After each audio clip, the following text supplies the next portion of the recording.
Hello everyone, welcome back. Today I'm going to talk about what I think is the best home defense gun, okay? So I'm going to jump into what I actually think is the best home defense gun, and then we're going to look at some alternatives, and we're going to see why they're not such a great option, okay? So the best home defense gun is the AR-15. An AK-47 will work just as well. The things that make the AR-15 so great for home defense, number one, you got a lot of capacity, okay? You have a place to mount a red dot, okay? And for home defense, I think the red dot is critical, especially if you're going to be doing any night shooting. If your power is going to get knocked out, you know, you have the red dot. I think is critical to shooting in defensive situations. Now you do want your backup sights, which I do have on this gun, but you know, I do a lot of night shooting, and there's a big difference between using your iron sights and using a red dot. The red dot is a lot better, okay, especially at night. It makes more of a difference at night than it even does in the daytime. Okay, you need a light. Okay, you have to have a light on your gun because you have to see what you're shooting. Okay, you have to be able to identify it and be positive that you're shooting at a bad guy. And we typically won't run around the house with the light on. What we'll do is we'll flip it on and off. We'll usually flip it on just before we're about to shoot, and then we'll turn it off and move to a different position. I've done other videos on that you guys can check out. But these are the things that you definitely need. You need a red dot to help you aim the gun.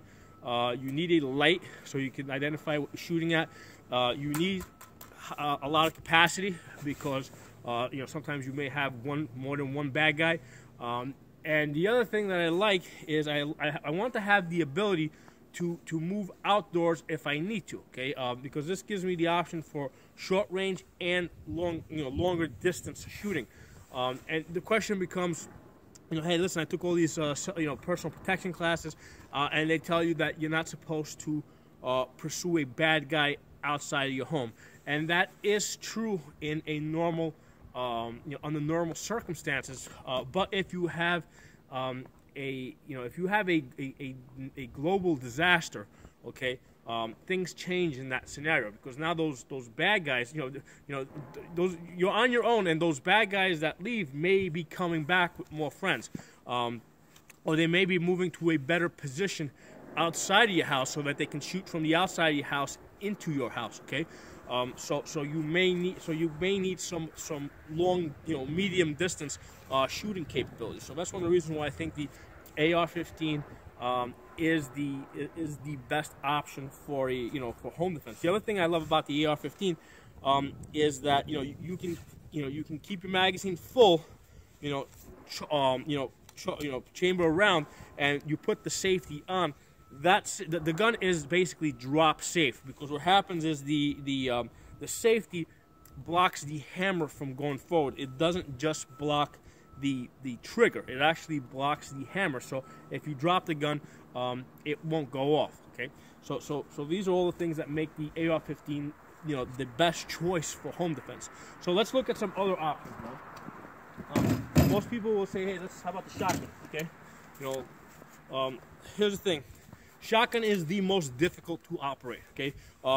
This pumping action, okay, that when I put people, and I train people to use shotguns all the time, once I start stressing them, you'll be surprised how often people, don't pump this hard enough to actually get the empty shell out. And what they do is they end up with a stuck shell in the ejection port. And then they'll do other stuff, like they'll forget to take the safety off. The other thing, as far as the safety, the shotgun is not drop safe. So if you got a round in the chamber and you put the safety on, that blocks the trigger. It does not block the firing pin. So if you drop this, the gun can go off. Okay, so shotgun is not drop safe. So basically, you would have to carry this with only 5 rounds in the tube, and then when you're ready to shoot it, you have to chamber that round. So now you got 5 in the tube, you got 4 in the tubes and 1 in your chamber. But more than anything, the shotgun, like I said, it's this pumping action under stressful conditions. I've seen even experienced people foul it up. Okay, and of course, the other problem with the shotgun is that you have a very limited capacity. So you got a whole lot of gun here with very limited capacity. And I mean, the other thing is, although you can mount lights on this, you can mount a red dot on this. You have to buy a shotgun that's ready for that, which is fine. I mean, that's one of the pluses, that you can mount a light and you can easily mount a red dot on this. But I think that the limit of the capacity, the large exaggerated motions that you have to make this a not so good choice. And also, the shotgun may be, even if you're able to handle the shotgun and shoot it effectively, what about other people in your family, your wife, your kids? Would they be able to use this if they needed to, if you were injured or anything? Okay, the AR-15 is very easy to train anybody. I mean, I've trained small kids, 12-year-old kids, to shoot AR-15s. Okay, so AR-15s are very easy to shoot. Most 12-year-olds are not going to be able to handle this very well. Okay, so let's put the shotgun down. Let's go to the revolver. Okay, one of the benefits of the revolver, okay, over the shotgun is the ease of operation. Okay, with the revolver, basically, you load them, just squeeze away. Okay, the negative thing about the revolver is that this only has 6 rounds, and loading this is a pain in the ass. I mean, it's not a pain in the ass to do during the daytime, but it's a pain in the ass to do in the dark, which also is another detriment to the shotgun. The shotgun is really hard to reload, especially if you don't practice that often, and you don't, you're not used to doing it in the dark. So same deal with reloading the cylinder of a revolver. It can be extremely difficult for somebody to do in the dark while they're under stress. Okay, so there's a very limited capacity. So if you shoot those 6 rounds, you're gonna have to reload this thing really fast. Other negative thing about this is that most revolvers, there's not a place to mount a light, not a place to mount a red dot, which is a major, to me is a major shortcoming. Okay, a lot of you guys that don't shoot at night, if you've never shot at night, you really need to get out there and do it, and you will see how not having a red dot, if you shoot with a red dot and you shoot with iron sights, you'll see at what a handicap you are not having a gun with a red dot under, not even just night, even under just low light conditions. Okay, so next let's move to just a standard semi-automatic handgun. This one happens to be a Glock, but it could be any similar gun. We're improving here because at least now we have a magazine with 17 rounds that is very easy to reload. Okay, it doesn't take, so this is something that you can do in the dark without looking. You can reload this, so we've got that improvement. You can mount a light onto this. The thing I don't like about this particular Glock is that it doesn't have a place to put a red dot. Red dots on pistols aren't extremely common yet.